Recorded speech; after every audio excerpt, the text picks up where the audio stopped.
¿Qué hay, nakamas? Hoy os traigo un tuto sobre el Sistema Internacional de Unidades, ¿no?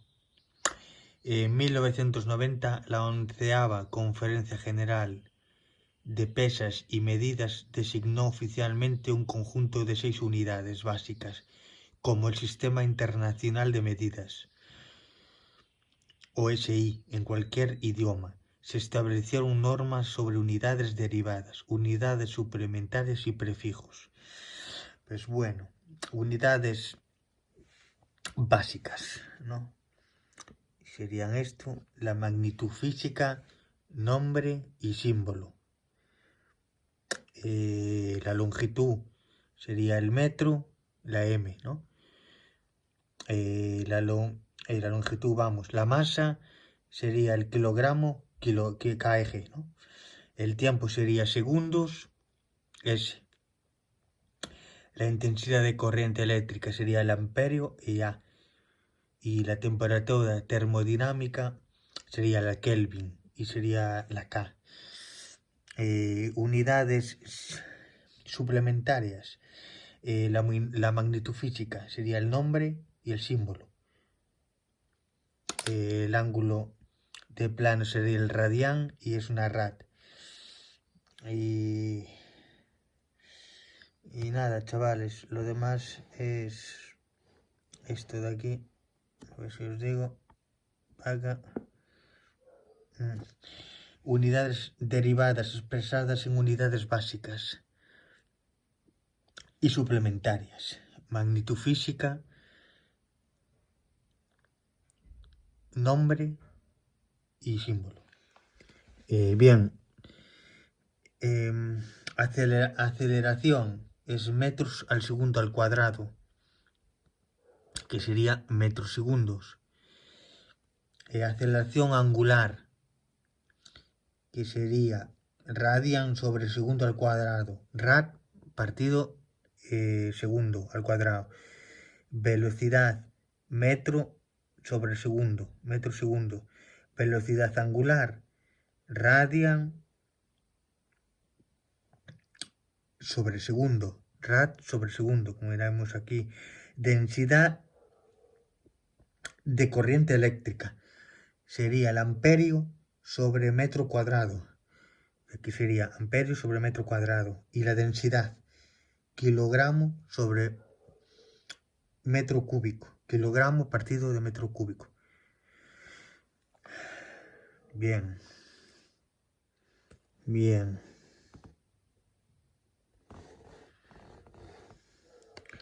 Ahora vendría prefijos para formar múltiplos, ¿no? ¿Qué sería esta? Aquí están.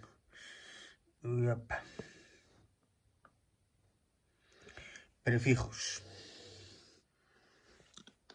y símbolo y factor de multiplicación.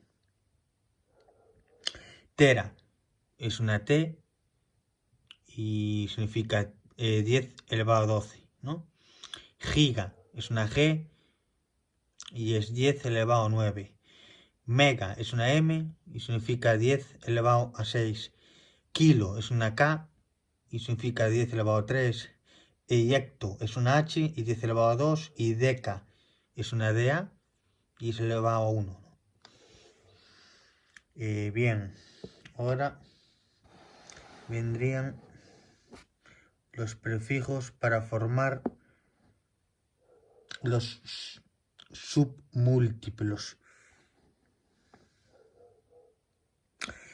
que sería el prefijo, símbolo y factor de multiplicación. Deci es una D y es 10 elevado a menos 1. Centi es una C y 10 elevado a menos 2. Mili es una M y 10 elevado a menos 3. Micro es una M y 10 elevado a menos 6. Nano es una N y 10 elevado a menos 9. Y pico es una P y 10 elevado a menos 12. Bien.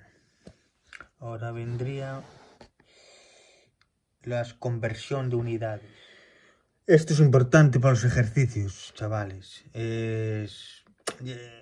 esto ya tienes que tener un... Pero bueno, siempre nos olvidamos de cosas, ¿no? De memoria es malo aprender. Siempre es bueno practicar y que nos salgan. Y nada, conversión de medidas, ¿no? En este caso sería la tabla estas. Se miran bien aquí. El kilogramo, ¿no? Que sería esta. Hectogramo, decagramo, metro, decímetro, centímetro, milímetro y micrómetro, ¿no? Siempre que vamos a subir al primero, segundo, tercero, cuarto, quinto, yo siempre le digo así, dividimos. Si bajamos al tercero, segundo, primero, multiplicamos. ¿Sí? Si bajamos, multiplicamos. Si subimos, dividimos. En este caso,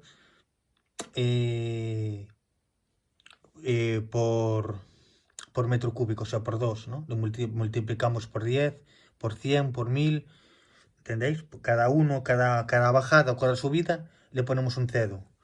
O multiplicamos por tanto o dividimos por tanto. En la segunda tabla, otro tanto es lo mismo. Kilómetro por cúbico, ¿no? Hectómetro, decámetro, metro, decámetro, centímetro, milímetro y micrómetro, ¿no? Aquí multiplicamos por 3. Por cada bajada multiplicamos por 3, por cúbico, ¿no? Le metemos 3 ceros. Y lo normal sería la última, ¿no? Esta de aquí. Que sería esta de aquí. Que sería kilogramo, hectogramo, decagramo, gramo, decigramo, centigramo, miligramo y microgramo, ¿no? Y aquí multiplicaríamos por 10 o dividíamos por 10. Nada, y en cada escala, ¿no? Aquí sería al cubo, ¿no? Al metro, al cubo y normal, ¿no? Aquí por 2, aquí por 3 y aquí normal, ¿no? Depende, ¿no? De que nos pidan. Bien. Y nada, chavales, sería todo esto.